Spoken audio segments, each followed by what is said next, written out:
मुगल हिंसा पर राष्ट्रीय स्वयंसेवक संघ आरएसएस के राष्ट्रीय प्रचारक डॉक्टर इंद्रेश कुमार ने कहा कि मस्जिद प्रकरण में दोनों पक्षों ने सर्वे स्वीकार कर लिया।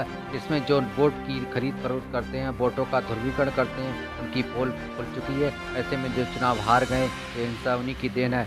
आपको बता दें, भारतीय सद्भावना मंच की ओर से आज बरेली के राजकीय इंटर कॉलेज ऑडिटोरियम में आओ जुड़ो और अपनी जड़ों से कार्यक्रम आयोजित किया गया, जिसमें मुख्य वक्ता के रूप में स्वयं सेवक संघ के वरिष्ठ प्रचारक डॉक्टर इंद्रेश ने कहा कि मुस्लिम अगर वोटों की राजनीति का सच जान गए हैं तो कई नेताओं की दुकान बंद हो जाएगी। उन्होंने संभल में मुस्लिमों से अपील करते हुए कहा कि वे आईना देखें, उनका दुश्मन और दोस्त कौन है। उधरकी के उपचुनाव में मुसलमानों ने भाजपा को साथ दिया और इधर संभल का दंगा होता है, इस पर क्या टिप्पणी है? संभल का दंगा किसकी देन है? ऐसा है, वहां पर वर्षों से मुकदमा चल रहा है। मुकदमे में दोनों पार्टियां कोर्ट में हैं।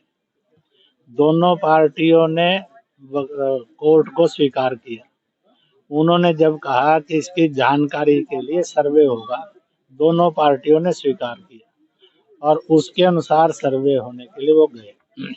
जब दोनों पार्टियों ने स्वीकार किया है सर्वे को, फिर वहां दंगा, यह किसी ना किसी वो साजिश है जिसके कारण मुसलमान को ये लग जाएगा कि जो पार्टियां उनके वोट की खरीद फरोख्त करती हैं और मदद करती हैं, सचमुच में वह उनके वोट को भड़काकर गलत फहमियों में डालकर खरीदने का धंधा करती हैं।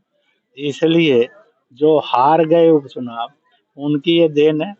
और जिनको ये लग रहा है कि मुसलमान सच जान गया तो उनके वोट बैंक से निकल जाएगा, उन नेताओं की ये देन। 1913 में ब्रिटिश हुकूमत ने भारत के विभाजन के लिए वक्फ बोर्ड लागू किया था।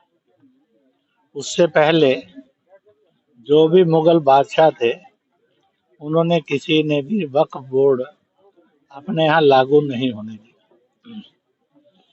उनका मकसद था हिंदू मुस्लिम विभाजन करके देश का और समाज का बंटवारा कर दिया जाए।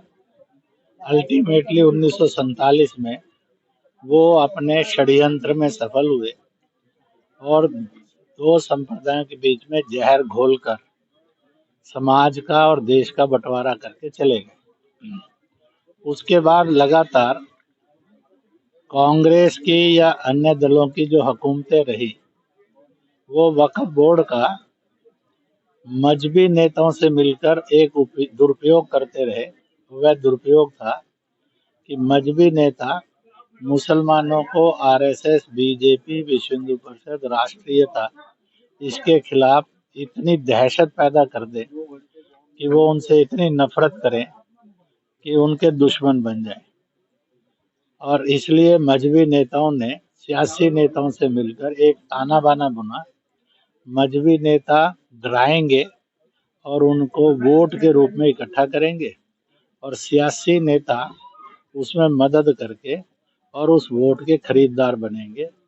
और इस प्रकार से एक पॉलिटिकल ड्रामा चल रहा है।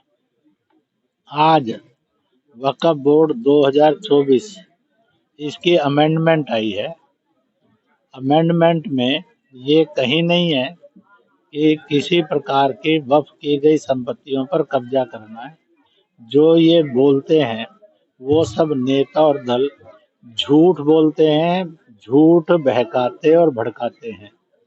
उनके झूठ से, बहकाने से और भड़काने से मुस्लिम समाज ने बचना चाहिए। बाकी देश ने भी उनकी खतरनाक साजिश से सावधान रहना चाहिए। अब देश जो है मजहबी और जातीय आधार पर बटेगा नहीं, बल्कि यह देश एक था, एक है और एक ही रहना चाहता है। इस रास्ते पर चलेगा। अमेंडमेंट में बड़ा साफ है। पहला, संपत्तियों का पारदर्शी रखरखाव। दूसरा, संपत्तियों की इनकम का पारदर्शी रखरखाव। तीसरा, बोर्ड के हर कमेटी के अंदर 2 महिलाओं का और उसमें पंजीकरण हो, 2 उसमें नॉमिनेशन हो, ताकि महिला वेलफेयर की चीज़ों को ठीक से केयर कर सके। उसी के साथ साथ चौथा अमेंडमेंट है कि वक्फ बोर्ड का निर्णय ये फाइनल नहीं है, और इसलिए जैसे हिंदुस्तान में सभी धर्मों को और करोड़ों लोगों को लोअर कोर्ट से सुप्रीम कोर्ट तक फैसले के लिए उपलब्ध है, इसलिए और वक्फ बोर्ड में कितना भी आया फैसला वो अंतिम नहीं। अब भारत के संविधान के अनुसार जो कोर्ट है उसमें वह न्याय प्राप्त करने के लिए जा सकते हैं। इसी के साथ साथ वहाँ पर हिंदुओं से वक्फ की हुई संपत्ति भी है और हिंदुओं से रोज की इनकम भी बहुत ज़्यादा है, इसलिए यह वेलफेयर ऑफ मुस्लिम के साथ साथ वेलफेयर ऑफ द सोसाइटी के रूप में भी बदले, ताकि वहाँ पर लगातार इनकम बढ़ती जाए, और इनकम का माध्यम हिंदू सर्वाधिक बड़ा है। मुस्लिम समुदाय की बात की जाए तो वो लगातार जो है वक्फ संशोधन बिल का विरोध कर रहे हैं, तो उनके लिए क्या कहना चाहिए? मैं उसी के लिए पॉइंट बोल रहा था, उसी को आपने उसमें ले जाना है कि इसलिए इसी के साथ साथ यह भी था कि ये सारा वहाँ पर जो माफिया का भ्रष्टाचार के रूप में कब्जा हो गया है उससे भी मुक्त हो, और ऐसी कॉर्पोरेट बॉडी बने जिसके कारण मुसलमानों के हित में हो और इस्लाम की इज्जत बढ़े। इसलिए मैं मुसलमानों से अपील करते हुए कहूँगा कि जो दल सियासी रूप में और मजहबी रूप में आपको भड़का रहे हैं कि मुस्लिम संपत्ति पर कब्जा कर लिया जाएगा, उसके झूठ से और भड़काने से आप बचें, दूर रहें, और उनसे सीधा हिसाब किताब मांगे।